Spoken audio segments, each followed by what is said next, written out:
Hello everyone, today we will study about second ruler of slave dynasty Iltutmish. In previous video, we have studied about Qutbuddin Aibak. He was died in 1210 AD. After his death, his son Aram Shah got throne. He ruled only for 8 months. He was unpopular, so Iltutmish dethroned him in 1211 AD and got the throne. He was son-in-law of the Qutbuddin Aibak. So let's start our chapter. Samsuddin Iltutmish from 1211 AD to 1236 AD was the third of the Mamluk king who ruled over the former Ghurid territory in northern India. He was the first Muslim sovereign to rule from Delhi and it thus considered the effective founder of the Delhi Sultanate.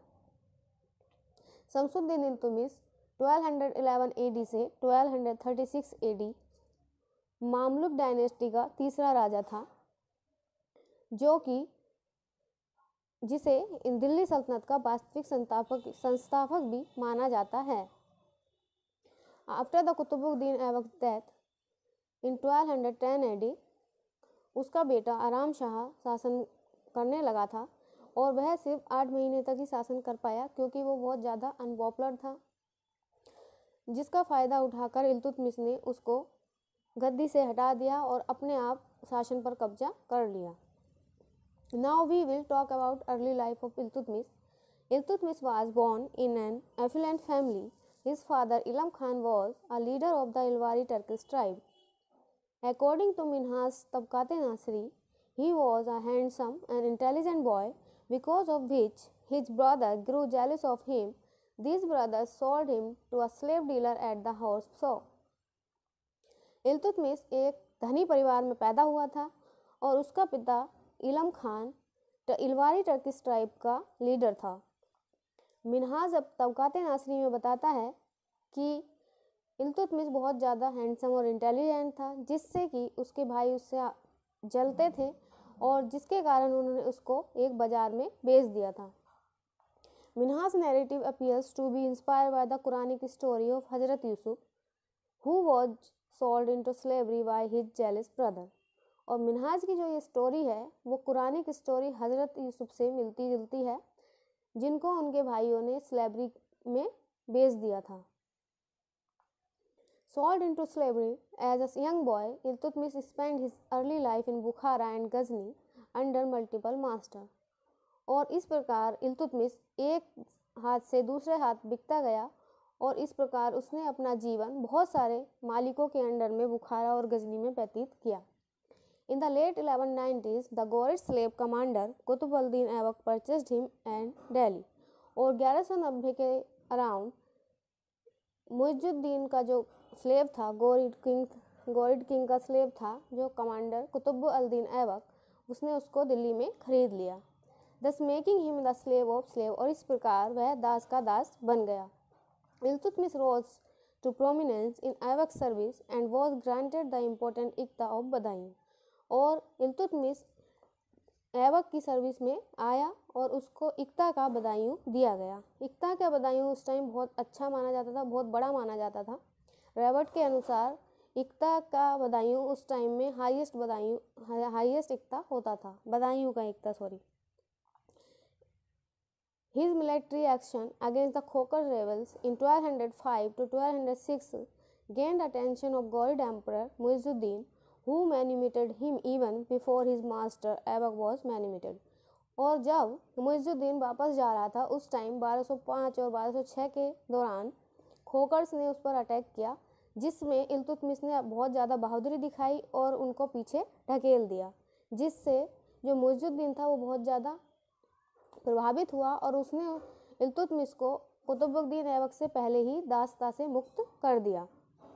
After Aibak's death, Iltutmish dethroned his unpopular successor Aram Shah in 1211 and set up his capital at Delhi. और जब ऐबक्स की मृत्यु हो गई 1210 AD में, उसके बाद इल्तुतमिश ने उसके अनपॉपुलर बेटे आराम शाह को गद्दी से हटा दिया और अपने आप गद्दी पर कब्जा कर लिया. उसके बाद उसने अपनी कैपिटल दिल्ली में बनाई. He married a daughter of Aibak, subjugated several dissidents and gained control over much of the territory that had been lost after Aibak's death. और उसने कुतुबुद्दीन ऐबक की एक बेटी से शादी की, उसके बाद जो भी उसके विरोधी थे उन पर कब्जा किया और उन पर कंट्रोल किया, और उसके बाद बहुत सारी टेरिटरी जो ऐबक की डेथ के बाद लॉस्ट हो गई थी उन पर भी अपना अधिकार स्थापित कर लिया. Now we will talk about ascension and consolidation of power. Iltutmish marched to Delhi, where he seized the power and later defeated Aram Shah forces. Some nobles rebelled against his seizure of power, but Iltutmish subjugated them and had many of them beheaded. Iltutmish ने दिल्ली की तरफ मार्च किया और वहाँ पर उसने power पर अपना कब्जा कर लिया और जो आराम शाह था उसकी फोर्सेस को हरा दिया. कुछ जो नॉवल थे उन्होंने इल्तुतमिश का विरोध किया, लेकिन इल्तुतमिश ने सबको अपनी पावर से हरा दिया और उन सबको मृत्यु के घाट उतार दिया.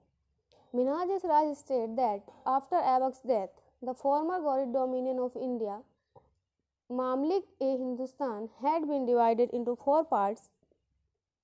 Center at Delhi, controlled by Iltutmish, Sindh, controlled by Nasir ad-Din Kawaja, and former Ghurid slave who had been Muqta's provincial governor of Unch since 1204.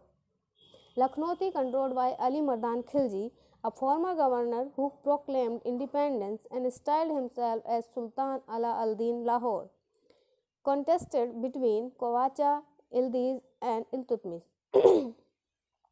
Minhaj Siraj बताता है कि जब ऐबक की डेथ हुई तो उसके जो गौरिड के फॉर्मर डोमिनियन थे, उन्होंने डोमिनियन स्टेट थे वो 3 पार्ट्स में डिवाइडेड थे.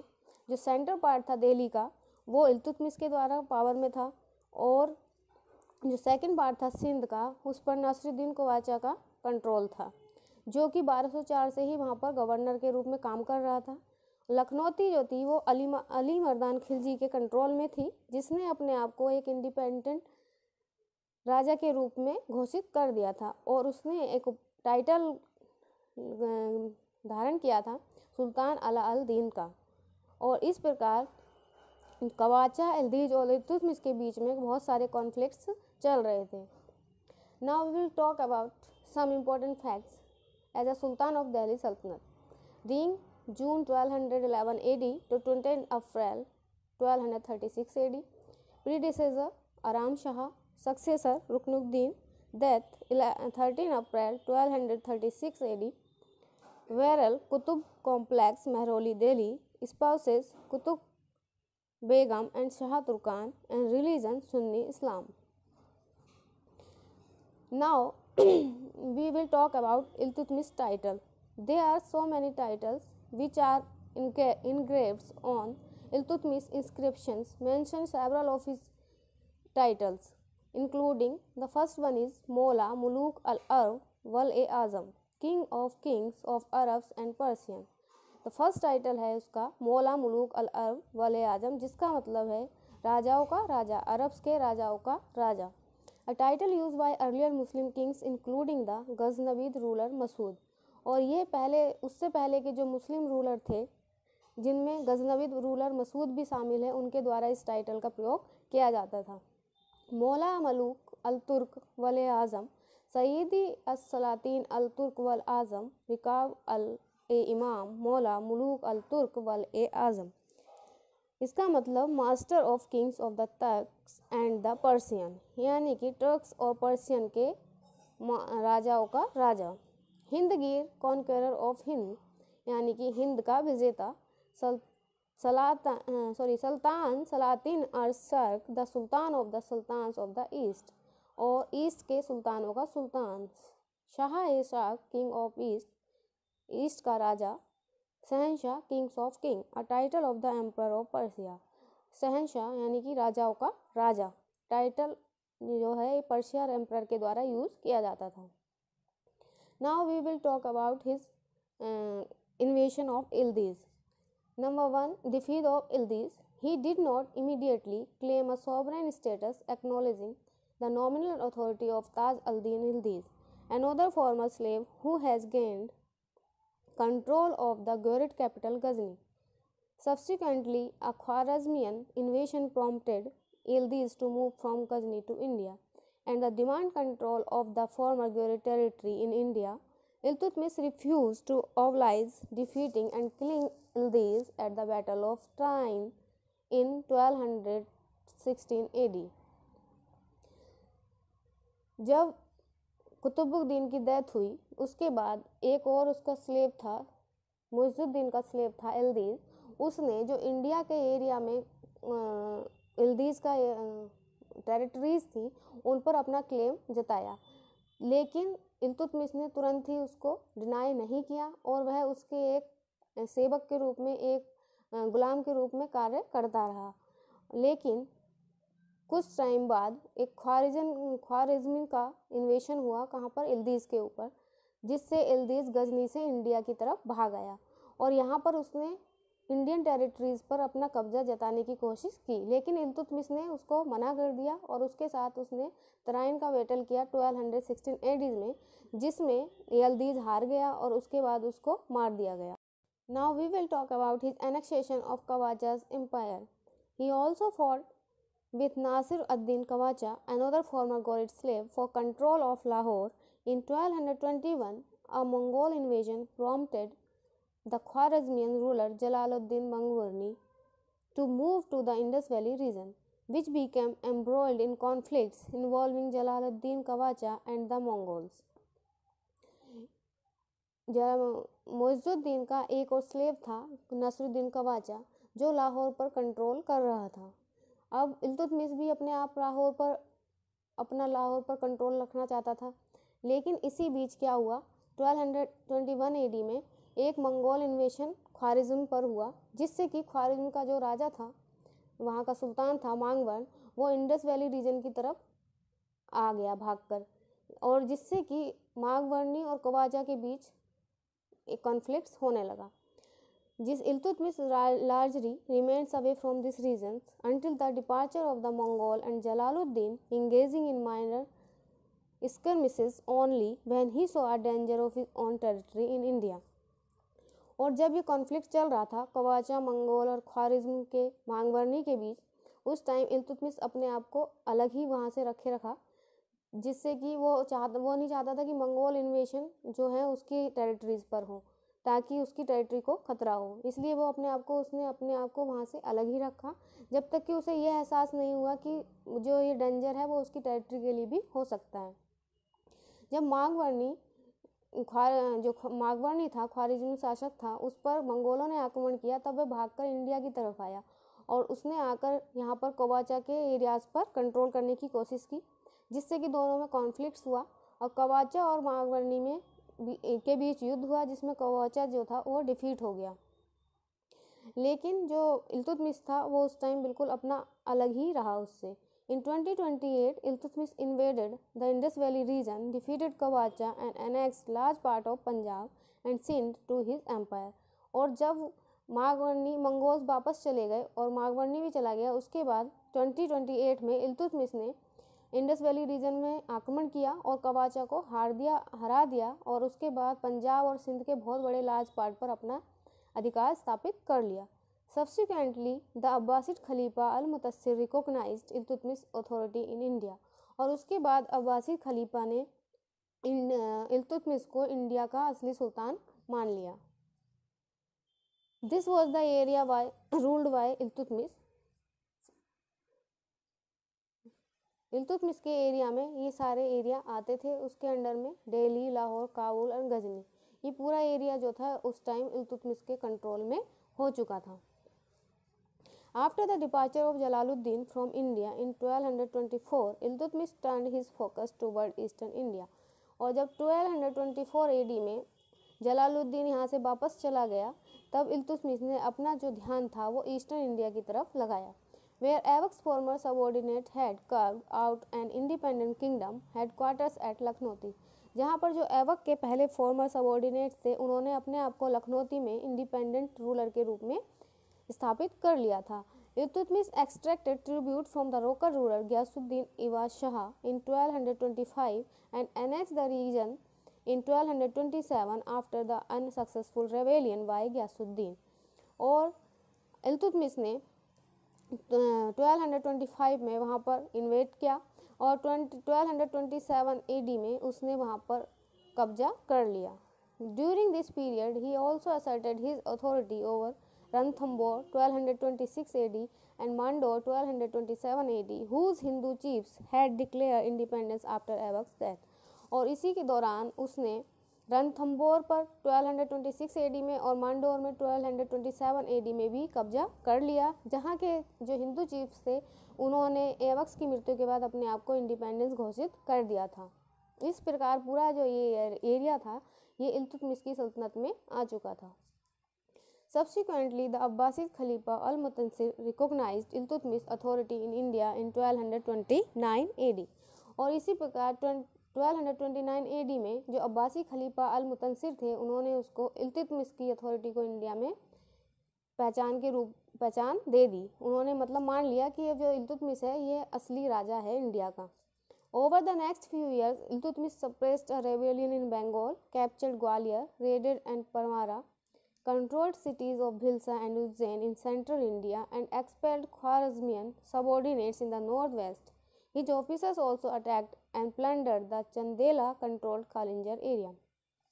और इसके बाद लगातार इल्तुतमिश ने पूरे एरिया में रेबेलियन, बंगाल के रेबेलियंस पे ग्वालियर को कैप्चर्ड किया और परमारा पर रेड किया और उसके जो एरिया में थे भिलसा, उज्जैन, सारे सेंट्रल इंडिया के जितने भी एरिया थे उनको पर सब पर कंट्रोल कर लिया और जो भी ख्वारिज़मियन सबॉर्डिनेट से नॉर्थ वेस्ट में उन पर भी उसने अपना कब्जा कर लिया। उसके बाद उसके ऑफिसर्स ने चंदेला और उनके जो चंदेला के कंट्रोल में कारिंजे का एरिया था उसको भी अपने अंडर में ले लिया। Now will talk about his death and legacy. In 1236, Iltutmish fell during a march towards Karluk's stronghold of Bamiyan and returned to Delhi on 20 April. At the time chosen by his astrologer, he died shortly after on 13 April 1236। और जब 1236 के दौरान इल्तुतमिश कार्लुक के तरफ Bamiyan पर अपनी आक्रमण करने की योजना बना रहा था तभी वह बीमार पड़ गया और 20 अप्रैल को वह वापस दिल्ली लाया गया, जिससे उसके बाद आने के बाद 13 अप्रैल 1236 AD को उसकी डेथ हो गई और he was buried in Qutub complex in Mehrauli और उसको कुतुब कॉम्प्लेक्स जो महरौली में है वहाँ पर दफनाया गया। Sultanate as truly independent kingdom, freeing it from the subordinate position of Ghazni, the Khalifa's investitures, although a mere formality, reaffirmed his status as an independent sovereign among the Muslims. By the time of his death, the Delhi Sultanate had emerged as the largest and the most powerful kingdom in northern India। लेकिन जब तक उसकी मृत्यु हुई उस time तक जो दिल्ली सल्तनत थी वो बहुत बड़ी और पावरफुल किंगडम के रूप में स्थापित हो चुकी थी। He was the first ruler who set a permanent army for the Sultanate, which called हस्मे कल। और उसने एक जो वह पहला दिल्ली सल्तनत का शासक था जिसने एक परमानेंट आर्मी इस्टेब्लिश की थी जिसको हस्मे कल कहा जाता था। Now we will talk about his iktas। Iltutmish implemented the ikta system of administrative grants in Delhi Sultanate। This system, borrowed from the earlier Islamic dynasty of the Middle East, involved dedicating the revenue from the certain region to a subordinate in exchange for military service and political loyalty। Iltutmish ने इक्टा व्यवस्था को India में implement किया जो कि पहले से ही Islamic dynasty जो थी earlier Islamic dynasty middle east में वो लोग इस चीज़ को लागू किए हुए थे, लेकिन उसने यहाँ पर इंडिया में इसको लागू किया जिसमें क्या होता है जो भी सैनिक होते थे या फिर कोई अधिकारी होते थे उनको कोई ज़मीन या का एरिया दे दिया जाता था जिससे वो लोग अपना रेवेन्यू इकट्ठा करते थे और उसमें एक भाग निश्चित कर दिया जाता था कि वह इतना भाग राजा को देगा और जब भी टाइम पड़ेगा युद्ध होगा जब भी युद्ध के टाइम पर वो लोग अपनी जो आर्मी की हेल्प है वो राजा को देंगे। Iltutmish used this ikta to consolidate his empire by dismantling the existing feudal order to the Indian society। और इल्तुतमिश ने इस इक्ता को यूज़ किया अपने यहाँ पे अपने इंडिया में फ्यूडल सिस्टम को की जो बुराइयाँ थी उनको कम करने के लिए इंडियन सोसाइटी में उसने इक्तास को यूज़ किया। Iltutmish organised the administration of the saltanat laying the foundation for its dominance over northern India until the Mughal invasion। और इल्तुतमिश ने पूरा इंडिया का जो दिल्ली सल्तनत का एडमिनिस्ट्रेशन था उसकी नींव डाली, और यह तब तक चलता रहा जब तक कि मुगल्स इंडिया में नहीं आए। He introduced the silver taka and the copper जीतल, the two basic coin of the Sultanate period। और उसने चांदी का, सिल्वर का जो था टका और कॉपर का जीतल, दो सिक्के जो कॉइन्स थे वो इंट्रोड्यूस किए थे, जो कि सल्तनत के बेसिक थे। सल्तनत काल में ये दोनों चलते थे, और with a standard weight of 175 grain, जिसका जो वेट था वो 175 ग्रेन होता था। These are the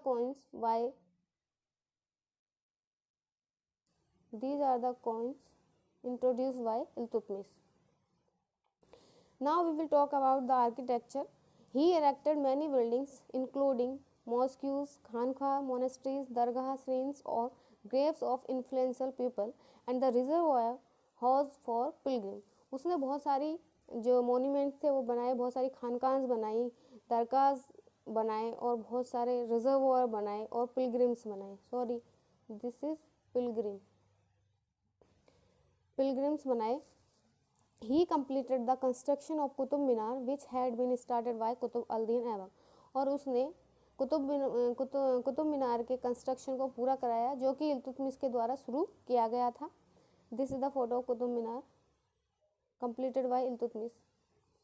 And he built the गंधक की बावली, a step wall for the Sufi saint Qutubuddin Bakhtiyar काकी who moved to Delhi during his reign।